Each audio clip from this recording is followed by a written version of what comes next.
Jesus Melendez. I'm a Puerto Rican poet, a Latin from Manhattan, and I know it.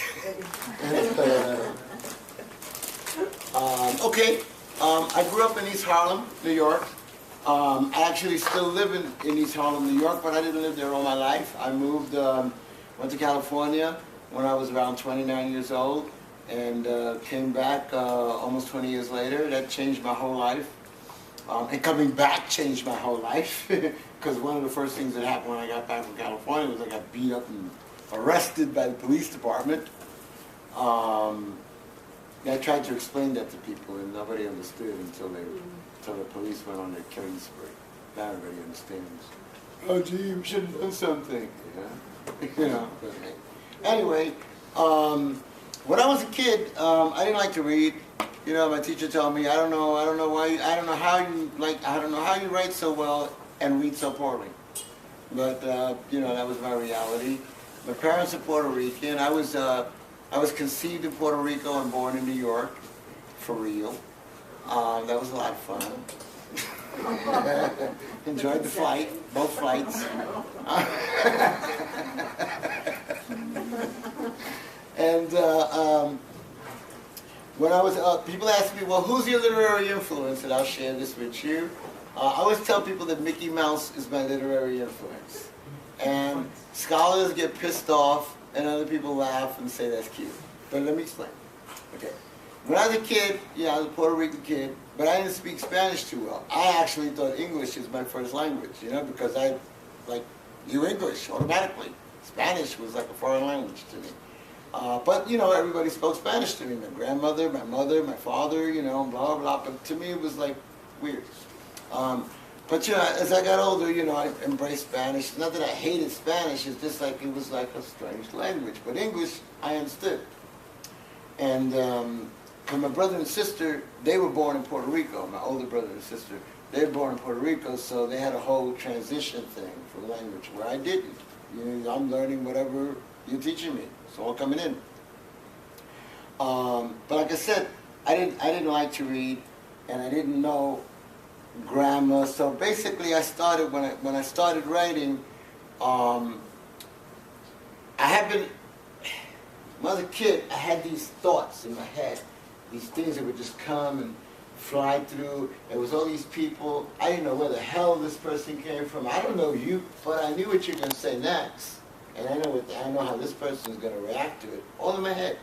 But I didn't know what this was, so I said, hey, So I'm sitting down watching Mickey Mouse cartoons when I'm a kid, East Harlem. And I'm about maybe 7 or 8 or something like that, and I'm watching Mickey Mouse.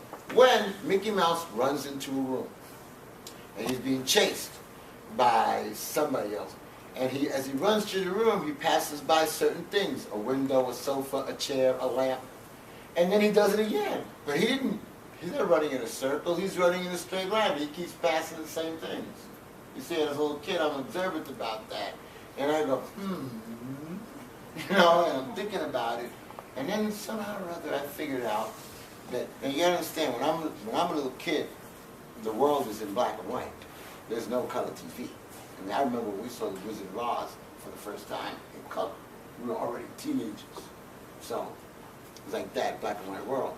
So we didn't know where a lot of things came from, like how you make cartoons, how is television delivered, stuff like that. They were like mysteries to us, Like, well, like a lot of people who have computers, I don't know what the hell's going on. But anyway, I didn't know what was going on. So I'm watching Mickey Mouse, I'm looking at this, and I said, you know what I think? I think somebody wrote that down first. And then they drew the pictures. And then they did this, and I just figured it out, That's what I'm going to do with those people in my head. Because I knew I couldn't draw. I tried. Can't draw. But writing came pretty easy. So I did that. So I'm here today to do a poetry reading, introduce you to my poetry, and just have a conversation with you. If you want to say anything about my poems or anything, okay? So, but I just want to give you a little bit of history for that. Oh, the other thing is that as I got older, I met other poets. We didn't know each other. I met, Pedro Pietri, Miguel Agarín, Miguel Piñero, Santa Maria Esteves, all these people that make up the Nuyorican canon. And they were contemporaries, and they were writing. And we just bumped into each other. And by bumping into each other, made a movement, which we know now as the Nuyorican Poets Movement, which spawned spoken word and other things like that, and hip-hop, and all these things come from, I tell people, all these things come from three particular movements, and they are historically in this order: the Beats, because the Beats were rebellious. The Beats came back. Beats are post-World War II poets. Not that they fought in World War II, but they were young. Kerouac and them, and Ginsberg and Burroughs, all those guys, and Amiri Baraka formed the Beat generation, what we call beatniks. And they basically took poetry out of the university and put it back in the street. Then the Black Arts movement, which was always running, and then it became black. They went from Negro to black. And the Black Arts movement is where you meet Gwendolyn Brooks, and Amiri's in there too, and Langston Hughes, and all these poets who are claiming their blackness through their literature. And then along come the Nuyorican, who are us. Some of us, well, myself, I was born here. Some of us come as little children, and we're Nuyorican because living in New York as Puerto Ricans has the biggest effect on our identity. So that's why we're Nuyorican. Now the term Nuyorican was made up by Puerto Ricans on the island in Puerto Rico, who had this thing against, like we're the American Puerto Ricans, like our parents sold out or something, you know what I mean? So they called us Nuyorican in a derogatory manner. But since the word itself is not a negative word in and of itself, like the N-word, we don't need algebra to convert a negative into a positive. We can just go ahead and embrace it and make it a positive that way, which is what we did. We became, oh yeah, we're Nuyoricans. And that's how our movement grew. We just embraced it. And now everybody wants to be Nuyorican. Okay, so I'll read some poetry. If you have any questions, come on, this is a dialogue, okay? I really appreciate it not being long way. My good friend, Ferlinghetti, Lawrence Ferlinghetti, has this little book called Poetry as Insurgent Art. Now, I didn't begin as though damn insurgent nothing. I just wanted to get Mickey Mouse out of my head. I guess that's racial too, because he's black and white, so I don't know. So what happened is that Ferlinghetti, when I first was introduced to a Coney Island of the mind, and so like I said, I knew English, but I didn't know how to write very well. I didn't know too much about grammar, so I kind of invented my own grammar, which has influenced my style of poetry, which I call cascaders, because the words cascade down the page. Oh yeah, we did that in the class, you can see. But anyway, Ferlinghetti in a Coney Island of the mind does that kind of experimentation where the poetry has a lot of movement on the page. And if you ever get a chance to see it, Coney Island of the Mind, the book, you get a chance to read it. It's very, very, very, very great poetry, but it has a lot of movement. And that's what got me excited about that, because I didn't know how to punctuate. I didn't know how to use commas and periods, so I used space. You see, and I still use space to create those pauses. And so, because punctuation is the traffic signals of literature. It tells you when to stop, go, pause, right away. Okay. So, two quotes from Ferlinghetti. If you would be a poet, write living newspapers. Be a reporter from outer space, filing dispatches to some supreme managing editor who believes in full disclosure and has a low tolerance for bullshit. If you would be a poet. Second quote, which is, I really like this one. I think it's very true. You must decide if bird cries are cries of ecstasy or cries of despair, by which you will know if you are a tragic or a lyric poet. So cute. Okay. So here we go.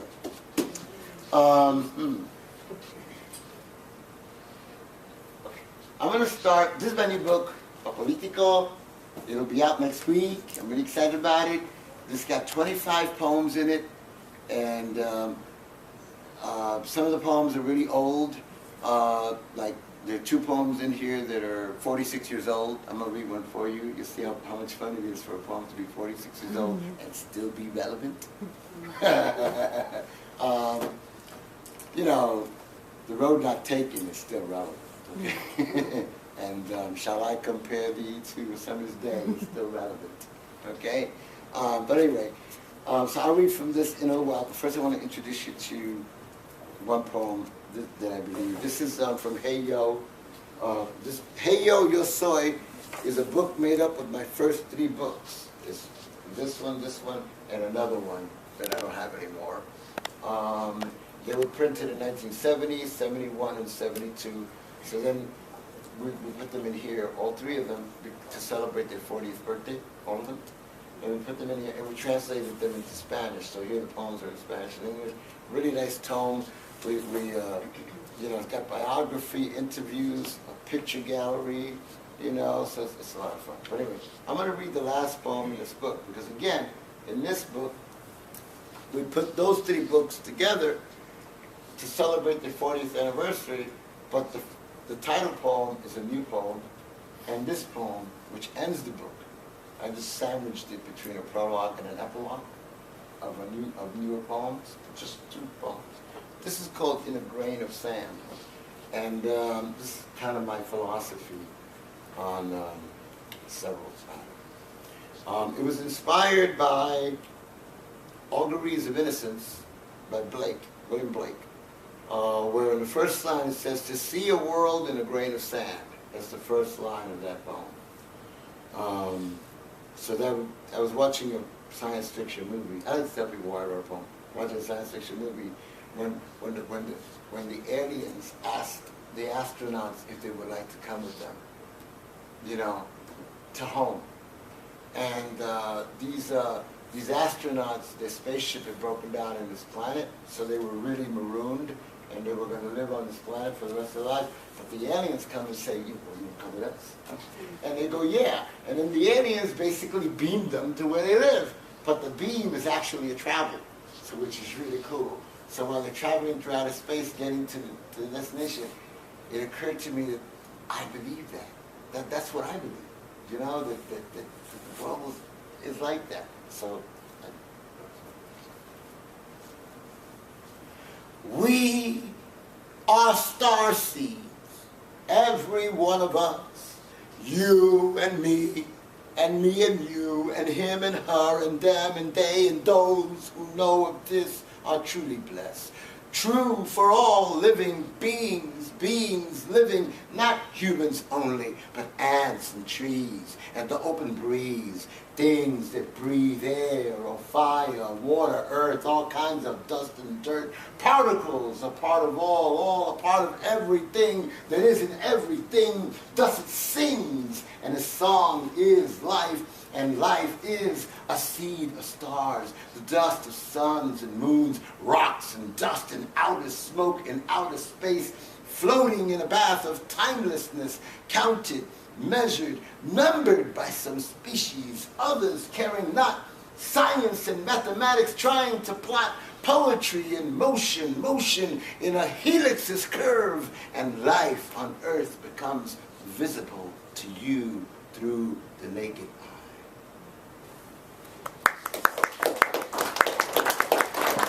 Now, I just want to share one thing with you. You guys don't have to plug. It's okay. So, look, when I was writing this poem, you know, sometimes poems give you a little puzzle you have to figure out. So the puzzle that I had to deal with here, I'm going to share with you. So, science and mathematics trying to plot poetry in motion, motion in a helix's curve. Now, Papa, why you say in a helix's curve and not in the curve of a helix? which is easier to say? Any hands on why Papa chose the harder one out of the two? I mean, don't you agree? It's easier to say, and the curve of helix, as opposed to, our helix is curved. Why would I do that? Because it makes it stand out more. Okay, that's very good. It makes it stand out. That's true. But it's coupled with another thing. If you look at a helix, it's bumpy. It's not smooth. It has, what do you call, bobs, on the connectors. So it's not smooth. So why make it a smooth thing? And then it does that, exactly that. In the middle of the poem that is otherwise basically going like that. So that was the struggle. To helixes, curve, no, what is it? To apostrophe or not? That is the question.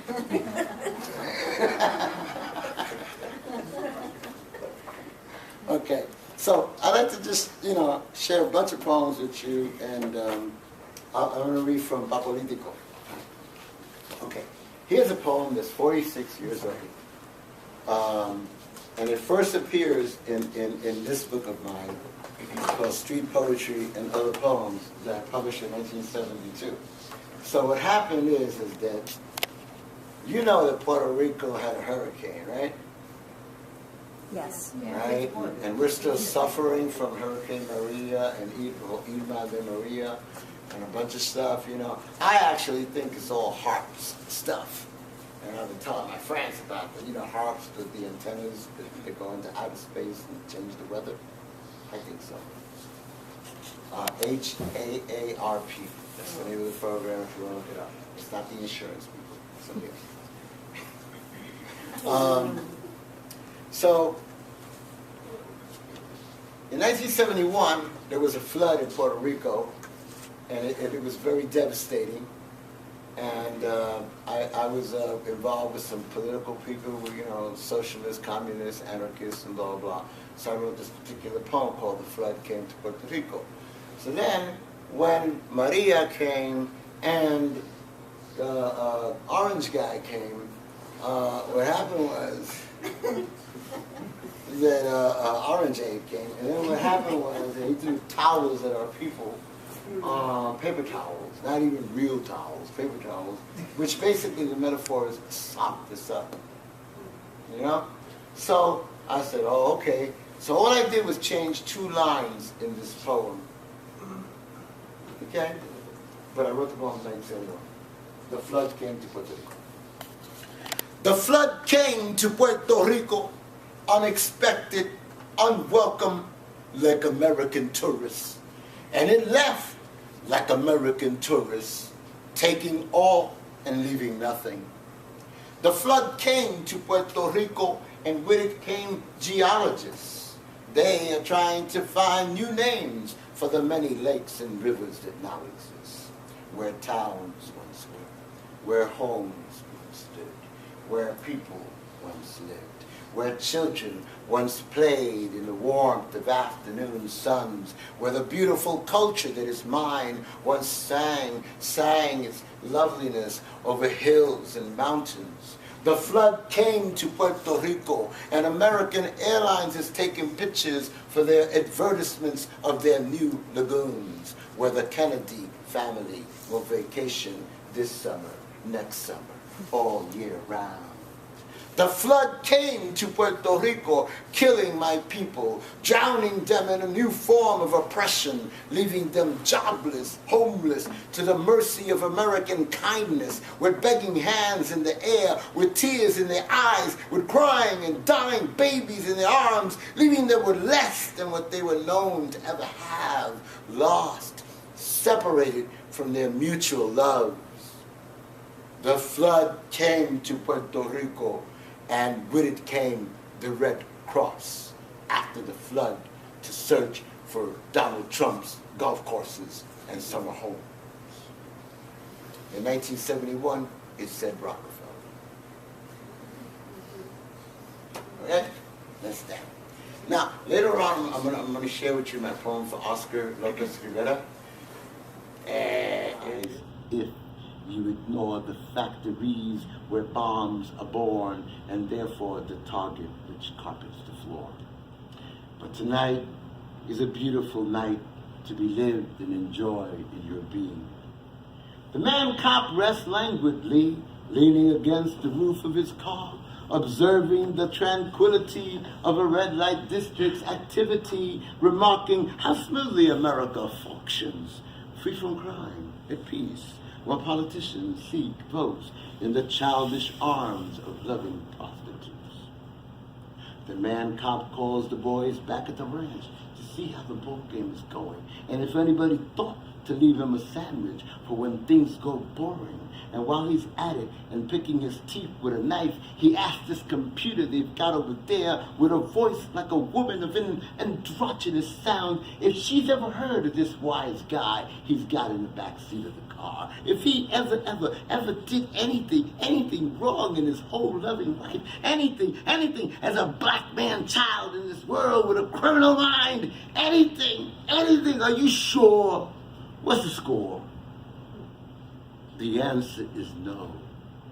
And so the man cop must write him a ticket according to the proper procedure, thinking if this were a windy city, he'd run him in for spitting in the gutter, and to hell with women screaming in alleys, some reluctantly losing virginities, while the blood of their taxes pays the way for the wages of sin, and preachers are left arguing with the mean face of the wind.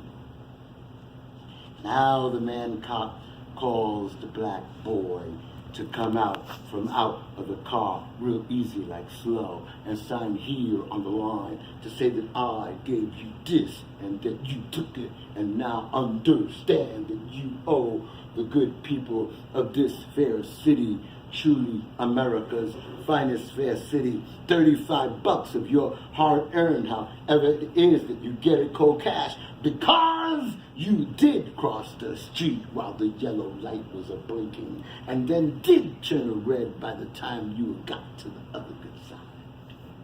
And so he signs his name on the paper, the name his mother gave to him, the name by which he is known on the face of this earth, the name by which God will know him as well. Capital X, and his fingers are all on the pen. Oh, his black fingers, prints are on the piece of paper and on the hood of the car and on the back of the seat where he wept his tears, and his tears are now left where his shadow once soaked, and for this even it refuses to walk with him just now. No, not now. It fades in the depth of this night. Oh, where is home? The man cop gives him the ticket with pride like a piece of art, but it ain't tearing it from out of a book of them. And now the computer has devoured his name, and somewhere, no one knows where, it is smacking its lips and waiting for dessert. And it will never forget.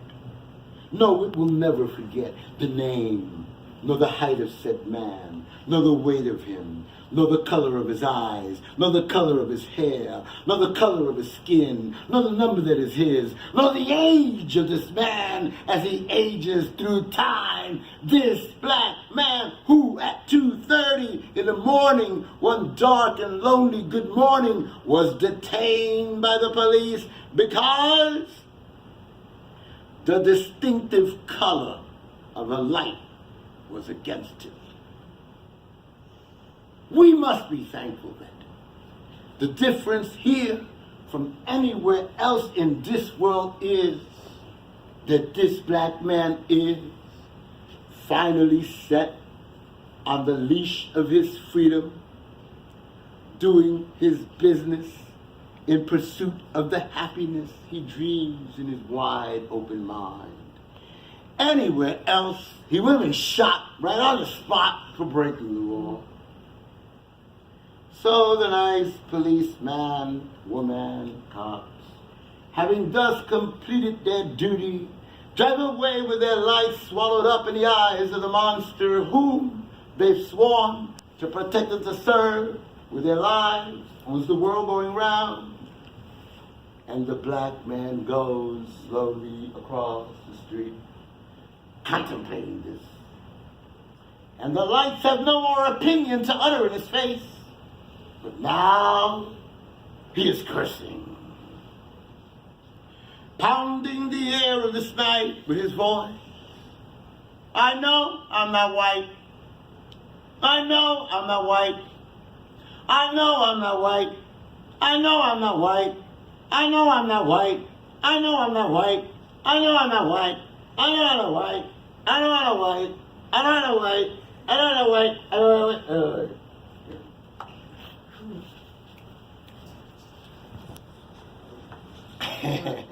He got away with what he did.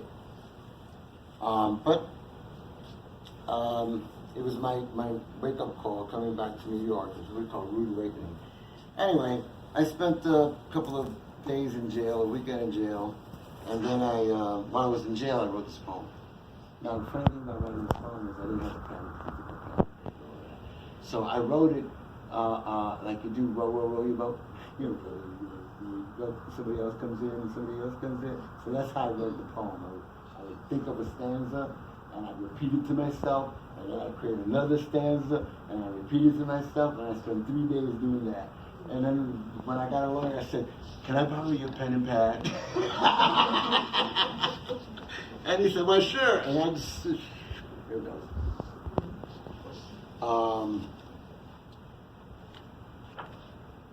Oh, no. That's the story for another poem. Sorry about that. I'll read that to you. They're all related, but this is eloquent hypocrisy. This is, after I got arrested, I started going to court, and then I noticed, I know why they call it court, because we're the balls. It's a basketball court with balls. They just do layups and bounces all around the place, and get behind their back, all kinds of stuff. Yeah. We come to the courtroom, the room where court is to be heard, where justice supposedly will get a word, to see ourselves enslaved again, answering to a system that professes justice while knowingly owing us much more than it is willing to pay. The cost of lost human lives, unwilling to admit its own kind of crimes.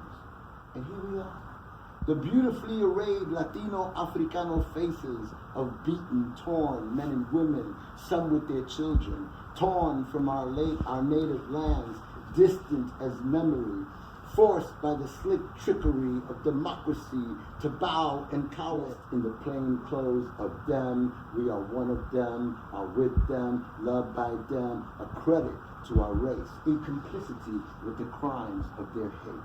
Look across the rows of the calmly seated, falsely accused gathered here today, and you just see us, once proud warriors sitting with our arms folded across our Eurocentrically dressed chests.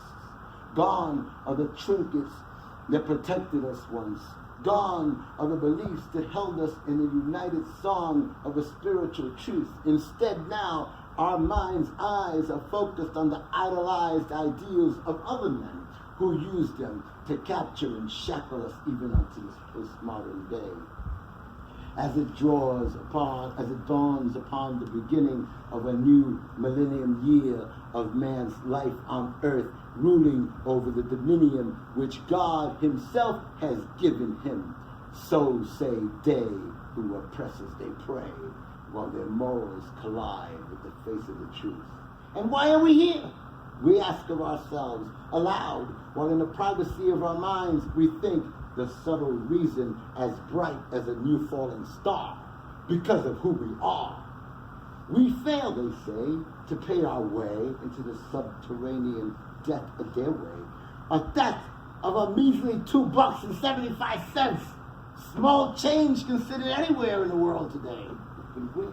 But where is the compensation for the cost of their crimes committed throughout ancient and now modern times? Nowhere to be seen are their tears for their suffering peers, just the panic of the rest of the world living in fear of extinction. Make clear the distinction. Who lights the candle to light up the way? Who is it among us who burns frankincense and myrrh for the memory of our elders and ancestors, for those who suffered before us for being just like us, black as the day begrudgingly gives way to night? Woe, surely not those among us who have given up our cause to wear their shields without honor and take pride in their red badges of cowardly courage. Not they, the lost warriors of our tribes, who are now forever on their sides against us, who arrest us, who bring us in handcuffed, bearing false witness to the justice they serve. No, not they who have lost the know-how to bow to our conquerors. Sedition, what is it? To overthrow, you're in charge of trying to overthrow the United States government, which, owns Puerto Rico. So I wrote this poem. Everybody's writing a poem for Oscar, so we decided to have a poetry reading and invite 35 poets to read poetry for Oscar, one for every year of his incarceration. So I spent like a month and a half writing this poem. I did research. I'm going to tell you something. Because Oscar is charged with making bombs that injured people. And so my research was, did he ever hurt anybody? Was anybody hurt by any of these bombs that he made or that he was accused of making? And so I didn't find anything, not even in the trial. He's not accused of hurting anybody, not accused of killing anybody, which is, my line. I said, well, I'm not going to necessarily write a poem. But so I was happy about that because I did want to write this poem and I did want to say these things. So here's my poem for Oscar. That there's a debt that Puerto Rico has. Puerto Rico basically has given itself a debt. It's kind of like giving a credit card to a kid and they're getting mad at them when they, fill the refrigerator with candy. But that's not real. I'm just simplifying the matter. It's a lot of people taking advantage of our country and just now we're in debt beyond more money than the world can print. So all of that's mixed up in here. It's a lot of history. I try to be clear. But anyway, the name of the poem is To Pay a National Debt to Puerto Rico, Oscar Lopez Rivera must be set free immediately. To begin to eradicate the massive money debt that's larger than the population of Coquis globally, that's owed Puerto Rico by the United States in the Americas, our brother nuestro, Oscar Lopez Rivera, debería be set free immediately from the penitentiary that incarcerates him like Jesucristo illegally. For it is they, the United States in the Americas, and not he, Oscar Lopez Rivera, who are guilty of the most heinous crimes against humanity, as is proved by the slavery of Puerto Rico, the last recognized colony in modern history, the acculturation of our island nation into an assimilation of cultural self-hatred, a family fractured into disunity, displaced from native lands into public housing projects, from bosques to barrios, finqueros to homelessness, while each day we bury more elders turned ancestors, transitioning to saints of our diaspora. The gentrifying dawn rises over El Barrio Mio, foreboding in shadows stretching from East Harlem south to Loisaida, to La Perla, to La Boca de Cangrejo and Ponce, as the young, entrepreneurial, millennial, conga-despising interlopers emerge in El Barrio from subway tunnels at 110th Street and Lexington Avenue looking for Spaha. Now walking around the community, dragging airport luggage carriers, seeking to decipher the address scribbled on a piece of paper. The new sublet apartments, Airbnb in El Barrio, while disappearing botanicas like missing teeth from the mouth dying of decay, and bodegas going out of business turned ultra supermarkets still selling coladores for Bustelo Cafe, and universal product-coated votive candles while santeros bagging groceries for chump change go looking for temp work outside their fields of expertise. The profit culture vulture venture capitalists, the carpetbaggers of robber baron hedge fund trusts who promesad to be trusted and came instead to steal in the bright Caribbean daylight and steal away in the dark capitalistic broad night, feeling the right of the might of the United States in the Americas banking laws replete with legal flaws designed to defraud the poor, evincing a design to colonize through humiliation, allowing for the experimentation of forced sterilization upon our Puerto Rican women without their knowledge, much less their consent, while their brothers, cousins, and husbands were sent off to go fight and die in the rice fields of Vietnam, where Brother Oscar Lopez Rivera had to survive and did, and came home having been awarded the Bronze Star for bravery in a war that opened up his eyes to what Americans fight for in the name of the freedom they so freely adore, while their allies and navies cowardly drop bombs upon our baby islands, Viennas of the newly rich, who build the exploited on our Madre Isla for the cost incurred for the exploitation of the nation we no longer own. Hypocrisy being the mother and father of all sin. I read this on the bus when coming back from Washington, D.C., this poem, and it's on a scroll, right? It's on a scroll that I bought what do you call it? What you do with there? Rolling pin? Yeah, rolling pin. I put the scroll in. And really, on the scroll, it goes to the damn wall. It's a thing. So one guy said, exactly that. How do you put all that history in one damn poem? Well, thank you. I worked really hard to do it, you know? And luckily, all those historic words rhyme. So I thought about it. It was it was all welled up in me. You know what I mean? I really wanted to get. It's like it came the time to get it all out. That's what it was. It's not like I really wanted. You know, it's just like now's the time to do something like this. And because my good friend Pedro Pietri used to write a lot of great poems, and they were real long poems, the Spanglish National Anthem, you know. You guys know that? And mi viejo San Juan, they raised the price of pan, so we flew to Manhattan. It was there that I swear everyone took welfare, especially the Latin. Very funny poem, but it's written to the rhythm of Mi Viejo San Juan, the song. And it has a chorus, and we all do the chorus, you know. That and Puerto Rican obituary, they work, you know, 10 hours a week, that's a great poem. So long poems are hard to write. I mean, they really take a lot of work and finesse, you know, and I'm not very good at it, I think. That poem, you know, I wanted to say that. And I'm really, like, sad about Puerto Rico. Like I said, I wasn't born in Puerto Rico. I was conceived there and born here, so I have my connection. And I don't believe in violence. I really don't like nothing. I have trouble killing roaches, and I really do. I have trouble killing roaches, and I have trouble, and mice. I hate to kill mice because they look like people when they're dead, which really blows me away. They're like, oh, like, God, you know, really, you know, they just. Would you just leave the house, please? I'm really a pacifist. I just don't take no shit. Okay, did I ask you a question, kind of? Yeah, you kind of did. I kind of did. I'm sorry.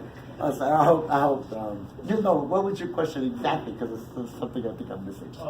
Like, what inspired you to write all those poems? Yeah. Because that.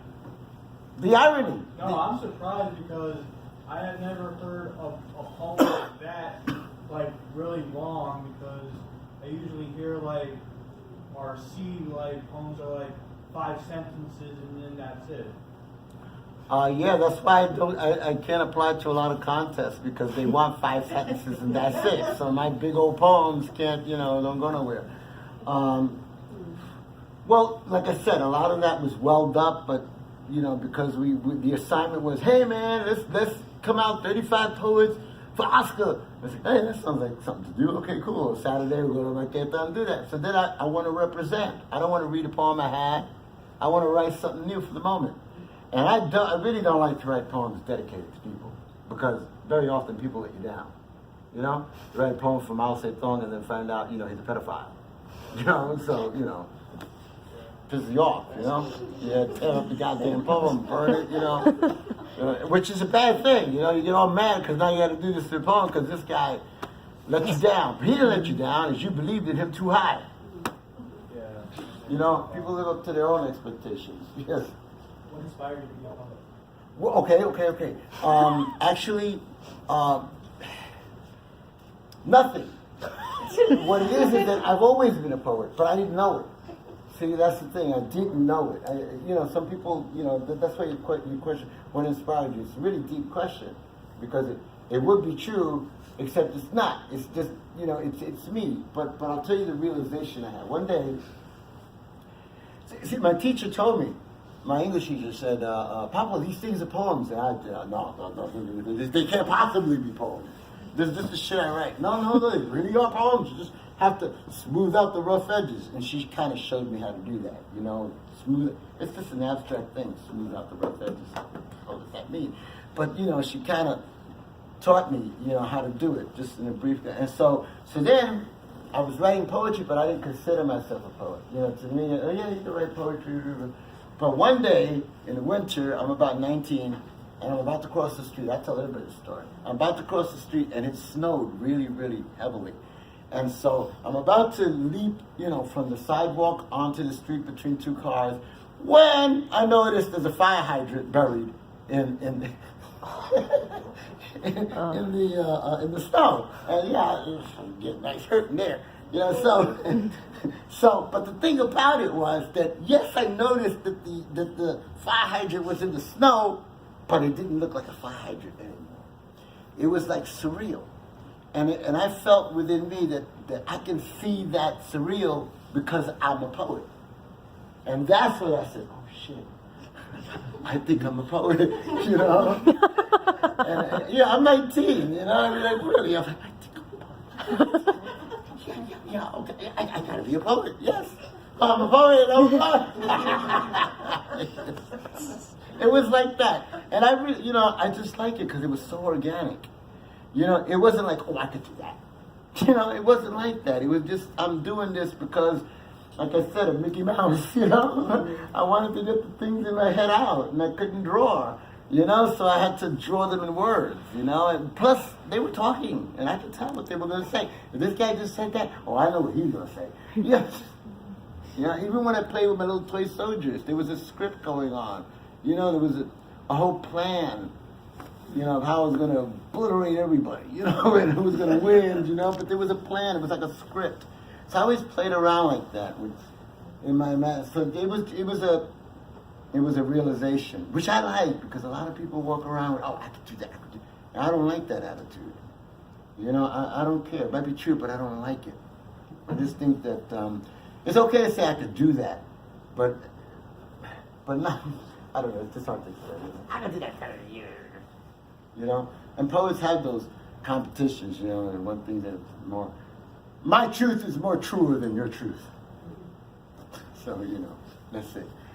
But thank you. That's just what I did.